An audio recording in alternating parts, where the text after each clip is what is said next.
पढ़ेंगे। एक और जनजाति, राजस्थान की सबसे बड़ी जनजाति मीणा जनजाति थी, उनका आंदोलन पढ़ेंगे। बेसिकली अपने जयपुर के अंदर ज्यादा जनसंख्या निवास करती थी, इसलिए जयपुर वाले मीणाओं द्वारा यह आंदोलन किया गया था। मैंने जब हिस्ट्री पढ़ाई थी तो मैंने और बताया था आपको कि राजस्थान में 2 रियासतें ऐसी थी जहां पर कभी मीणा जनजाति राज किया करती थी, बूंदी और जयपुर।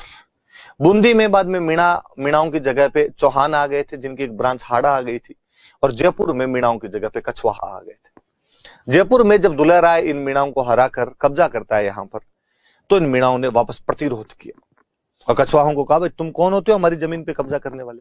वो जो राजा थे उन्होंने थोड़ा दिमाग लगाया और उन्होंने दिमाग लगा के जितने भी मीणा नेता थे बड़े बड़े, उनको कहा कि भाई तुम लोग आंदोलन क्यों कर रहे हो हमारे खिलाफ। उन मीणा नेताओं ने कहा कि यार आंदोलन क्यों ना करें, तुमने हमारी जमीन दबा ली पूरी की पूरी। और राजाओं ने कहा, उन कछवाहों ने कहा कि यदि हम तुम्हें जमीन दे दें तो कई नेता थे, उन्होंने कहा कि ठीक है भाई, जमीन दे दोगे तो फिर अपना मामला सुलझ सकता है। तो राजाओं ने खूब सारे ऐसे मीणा नेता थे जिनको जमीनें वापस दे दी आंदोलन को दबाने के लिए। वो जो मीणा थे वो हो गए जमींदार मीणा। कुछ लोग अभी भी बचे हुए थे और उनको कहा गया कि भाई तुम आंदोलन क्यों कर रहे हो, तो उन्होंने कहा भाई हमारी जमीनें वगैरह सब छीनी गई है। तो राजाओं ने उनको एक दूसरे काम पर लगाया और उनको कहा, यार क्या ऐसे काम करते हो, आप लड़ाइयां वगैरह करोगे, आप हमारी पुलिस हो, आप आज के बाद हर गांव की रक्षा करोगे, आप आज के बाद हर गांव की चौकीदारी करोगे। तो यहाँ के राजाओं ने मीणाओं में 2 ग्रुप बना दिए थे, जिनको जमीनें दी गई वो जमींदार मीणा हो गए, जिनको चौकीदारी के अधिकार दिए गए वो चौकीदार मीणा हो गए। और चौकीदार मीणाओं को खूब अच्छी अच्छी जगह पर रक्षक के रूप में नियुक्त किया गया था। और वाकई चौकीदार मीणाओं का जयपुर रियासत के इतिहास के अंदर अविस्मरणीय योगदान है। कई पीढ़ियों ने लगातार जयपुर की रक्षा के अंदर अपने बलिदान दिए थे, इस देश के लिए वो न्यौछावर हुए थे। खूब साल तक ये व्यवस्था चलती रही, सब लोग मिलजुल कर रहते रहे। तो 2 ग्रुप हुआ करते थे अपने यहाँ पर, एक तो जमींदार मीणा और एक चौकीदार मीणा। तो चौकीदार मीणा रखवाली का काम किया करते थे, एक तरीके गांव की पुलिस हुआ करती थी। जमींदार मीणा जिनको बड़ी बड़ी जमीनें वापस दे दी गई थी। अंग्रेजों के आने के बाद इस व्यवस्था के अंदर बदलाव आया। जब अंग्रेजों ने पुलिस बनाई तो ये जो चौकीदार मीणा थे ये पूरी तरीके से बेरोजगार हो गए। इनके पास में अब कोई ढंग का काम नहीं बचा। ये अब क्या करें, अब कोई काम नहीं बचा तो इनमें से खूब सारे लोगों ने लूटपाट करने शुरू कर दी, चोरियां करने शुरू कर दी, लूटपाट और चोरियां करने शुरू कर दी। 1924 के आसपास में अंग्रेजी सरकार एक कानून लेके, क्रिमिनल ट्राइब एक्ट, आपराधिक जनजाति अधिनियम, और कहा गया भारत में वे कौन कौन सी जनजातियां हैं जो चोरी के काम करती है, जो लूटपाट के काम करती है, जो अपराध के काम करती है। पता चला कि साहब ये जातियां हैं, तो इसमें अपने मीणा जाति को भी शामिल किया गया, इनको इंक्लूड किया गया। भाई ये राजस्थान में एक मीणा जाति है और मीणा जनजाति है, ट्राइब है, और ये भी ऐसे ही काम करती है, लूटपाट के कामों में है। और बड़े फेमस हुए। अपने तो इधर नीम का थाना के आसपास में नया बास एंड सिक्कर के आसपास कई गांव पड़ते हैं जिनके तो बड़े शानदार से डाकू हुए, और यूं दूर दूर तक आज भी उनकी तो कहानियां सुनाई जाती है कि किस प्रकार के वो लुटेरे थे या डाकू थे, किस प्रकार से डाके मारा करते थे। तो कहा गया कि भाई एक जाति है, इनको कम से कम किया जाना चाहिए। जयपुर रियासत ने 1930 में एक नया कानून और पारित किया, जरायम प्रोफेशन एक्ट। जरायम का मतलब ही लूटपाट होता है। वो जो आपराधिक जनजाति अधिनियम था जिसमें मीणा जाति को शामिल किया गया था, उसी को विस्तार दिया, उसी को एक्सपेंड किया इन लोगों ने, और 1930 में जरायम प्रोफेशन एक्ट लेके। और इस जरायम प्रोफेशन एक्ट के तहत कहा गया कि प्रत्येक मीणा महिला पुरुष को डेली थाने में हाजिरी लगानी जरूरी है, थाने में हाजिरी लगानी पड़ेगी, ताकि पता रहे कि गांव में कौन है और गांव में कौन नहीं, कि जो गांव से बाहर जाएगा इसका मतलब वो कहीं ना कहीं बाहर कोई लूटपाट के काम में बिजी है। तो प्रत्येक मीणा महिला पुरुष को थाने में हाजिरी लगाना अनिवार्य कर दिया गया। अब ये तो बात बहुत गलत है भाई। हाँ, इसमें कोई दो राय नहीं कि इन लोगों में से बहुत सारे लोगों ने लूटपाट करने शुरू कर दी थी, पर इसका मतलब ये थोड़ी है सारे करने लगे थे। 100 में से 2, 3, 5 होंगे, 10 होंगे, 90 तो नहीं है। न्याय व्यवस्था का सिद्धांत तो ये कहता है कि भले 100 अपराधी निकल जाए पर एक भी निर्दोष फंसना नहीं चाहिए। यहां तो उल्टा हो रहा है, यहां 10 अपराधियों को पकड़ने के लिए 90 निर्दोषों को और पकड़ लिया गया। तो लोगों ने इसका विरोध करना शुरू किया। फिर वो गांव में जो चौकीदार मीणा हुआ करते थे, उन चौकीदार मीणाओं को कहा गया कि तुम्हारी ड्यूटी है, गांव के अंदर यदि कहीं पे चोरी हो गई, हमें नहीं पता वो चोर पकड़ा जाएगा कि नहीं पकड़ा, पहले तो पकड़ना तुम्हारा काम है, यदि नहीं पकड़ पाए तो तुम भरोगे वो जितने चोरी हुई। तो उन चौकीदार मीणाओं को लगा ये फ्री पॉकेट में ठीक है, पुलिस का काम हम करते तो काम तो हमसे वैसे ही ले लिया गया, हम तो हमारी जमीन पे वैसे ही काम करते हैं, बस ये पद टाइटल बचा हुआ है कि हम चौकीदार है इस गांव के, और इसके बदले में हमसे ये संपत्तियां और भरवाई जाएगी। ये तो भाई साहब आज किया जाए कल किया जाए। तो दोनों चीजें, ये तो चौकीदार मीणाओं पर लगा दिया गया कि गांव में चोरी हुई तो तुम्हें भरना पड़ेगा, और प्रत्येक मीणा महिला पुरुष को कहा गया कि थाने में आगे हाजिरी लगाओ। थाने में आगे गिने कि इस गांव में 100 आदमी है, आज कितने 98, दो कौन कौन नहीं, ये नहीं। अब आसपास में कोई चोरी होती तो इन दो को पकड़ के। इन गलत चीजों के खिलाफ लोगों ने आवाज उठाई और मीणा क्षत्रिय महासभा बनी। मैं कहूंगा कि आप फिर याद रखें कि मैंने पिछले एक वीडियो में भी बताया था कि एक किसी एग्जाम में क्वेश्चन था कि जाट क्षेत्रीय महासभा कब बनी थी, क्वेश्चन पूछा था 1931। ये भी याद रखें, ये भी पूछा जा सकता है, ये 1933 के अंदर बनी है मीणा क्षत्रिय महासभा। और इसने सुधार करने के प्रयास किए, इसने विरोध करना शुरू किया, जराइम पेशा कानून का विरोध करना शुरू किया।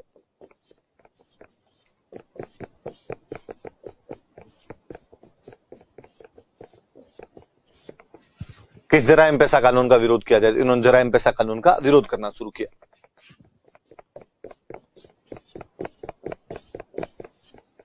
इसका विरोध किया, थोड़ी और जागृति आई तो 1944 में सिक्कर में एक जगह पड़ती है नीम का थाना, वहां आसपास खूब सारे मीणा जनजाति के गांव थे, वहां पर एक बड़ा सम्मेलन किया गया। नीम का थाना सम्मेलन ही हम कहते हैं, नीम का थाना जगह का नाम है। एक जैन मुनि थे मगन सागर जी महाराज, उन्होंने ये सम्मेलन बुलाया था। लोग उनकी खूब सारी बातें मानते थे, मीणा जनजाति के लोग भी उनको खूब मानते थे। वो जो मुनि मगन सागर जी महाराज थे, उन्होंने सबको इकट्ठा किया और उन्होंने इकट्ठा करके मीणाओं को समझाया कि यार, ऐसा माना जाता है कि भगवान विष्णु के पहले अवतार मत्स्य अवतार है और मीणा जनजाति की उत्पत्ति मत्स्य अवतार से हुई है। तो कहां तो एक तुम वो जिनकी उत्पत्ति स्वयं भगवान से मानी जाती है, उस भगवान के भी प्रथम अवतार मत्स्य से मानी जाती है कि मत्स्य से मीन और मीन से मीणा शब्द बना हुआ है।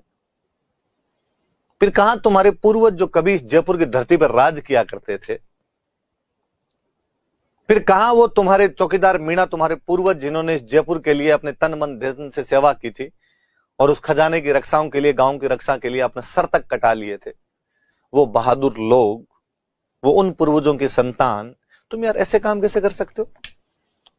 सरकारें कानून बनाए नहीं बनाए, ये काम तुम्हें खुद भी छोड़ने चाहिए। और मीणा जनजाति को उनका जो ग्लोरियस हिस्ट्री थी, उनका जो गौरवशाली इतिहास था, उससे अवगत करवाने वाले कोई व्यक्ति थे, मुनि मगन सागर जी महाराज थे। ये सम्मेलन उन्होंने कहां बुलाया? नीम का थाना के अंदर ये सम्मेलन बुलाया। और इन्होंने एक बुक लिखी थी, जिस बुक का नाम था मीन पुराण। मीन पुराण नाम की बुक लिखी। तो सम्मेलन में फिर लोगों में जोश आ गया, हाँ हाँ यार, महाराज सही बात कर रहे हैं, महाराज सही बात कर रहे हैं। और हाथों हाथ एक मीणा सुधार समिति बनाएगी, मीणा रिफॉर्म कमेटी बनाएगी, 1944 में उस सम्मेलन के अंदर ही बनाएगी। इसके अध्यक्ष थे बंशीधर शर्मा और इसके एक मंत्री थे राजेंद्र कुमार अजय। इन लोगों ने विरोध करना शुरू किया कि नहीं साहब, ये गलत है, ये किया जाना चाहिए। मीणाओं में और जागृति है। फाइनली 28 अक्टूबर 1946 को जयपुर के अंदर एक गांव पड़ता है बागावास, यहां पे मीणा जनजाति का एक बहुत बड़ा सम्मेलन हुआ। लगभग 26,000 मीणा इकट्ठे हुए थे, चौकीदार मीणा इकट्ठे हुए और इन्होंने इसके अंदर घोषणा की कि हम सब अपने पदों से इस्तीफे देते हैं। आज से चौकीदार मीणा नाम की कोई पोस्ट है ही नहीं। तुम इसलिए तो हमें पकड़ते हो कि ये पोस्ट है, तुम कहते हो कि भाई गांव में कोई चोरी होगी तो हमको पकड़ के ले जाओगे, ये लो तुम्हारी पोस्टें रखो। 26,000 चौकीदार मीणाओं ने अपने पदों से इस्तीफे दे दिए थे और इस दिन को मुक्ति दिवस, लिबरेशन डे के रूप में मनाया था। पापा कटा, मुक्ति मिली कम से कम, इसको मुक्ति दिवस के रूप में मनाया। धीरे धीरे लोगों के अंदर जागृति आती चली गई, लोगों ने कामकाज वगैरह बंद कर दिए। पर फिर भी ये जो कानून था, ये फाइनली 1952 में जाके रद्द किया गया था। जो जराइम पेशा कानून था, ये 1952 में बंद था, समाप्त हुआ था। यहां पे जाके जराइम पेशा कानून समाप्त होता है।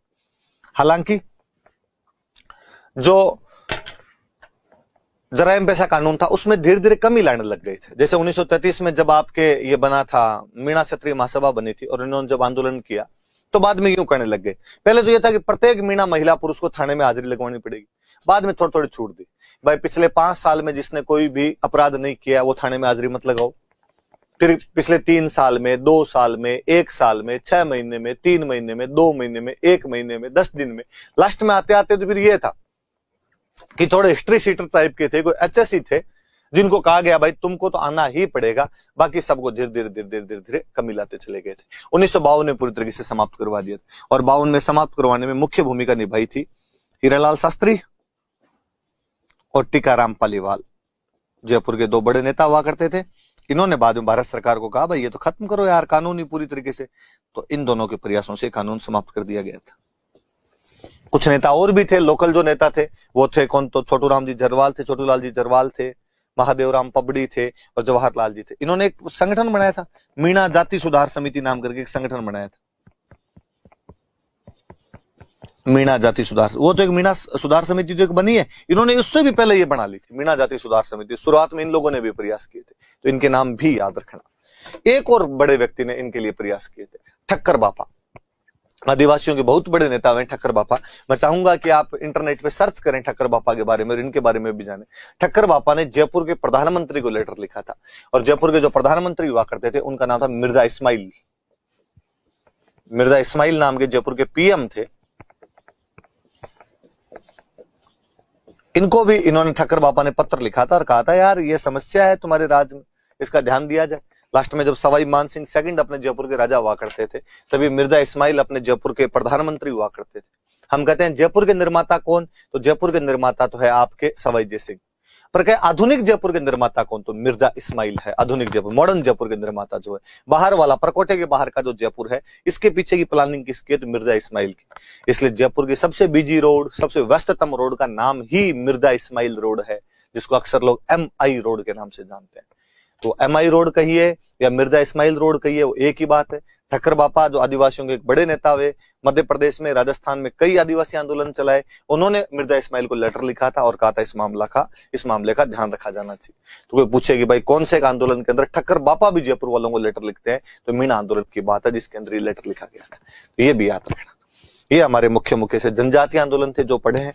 हम कल की क्लास में अब राजनीतिक जन जागरण शुरू करेंगे, जब जनता उठ खड़ी हुई थी। हम उन प्रजामंडल आंदोलनों के बारे में जानेंगे, पर हम ये भी देखेंगे साथ साथ के अंदर कि और कौन कौन से संगठन थे जो ये प्रयास कर रहे थे, क्या कारण थे जिनकी वजह से राजस्थान में पॉलिटिकल अवेकनिंग आई थी। तब तक आप ये सब याद कीजिए। Thank you.